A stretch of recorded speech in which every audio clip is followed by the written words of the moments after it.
Well, misunderstanding is the most dangerous thing one can ever have in a relationship.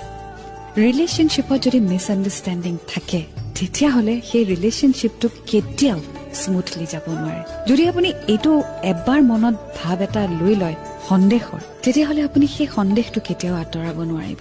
গতিকে কিবা যদি সন্দেহ আছে বা আহিছে বা আৰম্ভ হৈছে সন্দেহ লৈ কেতিয়াও ৰিলেশনশ্বিপত আগনা বাঢ়িব যেতিয়া কাজিয়া হ'ব তেতিয়া এইবোৰে প্ৰবলেম ক্ৰিয়েট কৰিব anything that you have in your mind kiba doubt kiba suspicious factor kiba apunar sondeh hoise nijor boyfriend ba girlfriend ok clearly hudibo kono dhoroner doubt ba sondeh ba insecurity loi relationship at agna baribo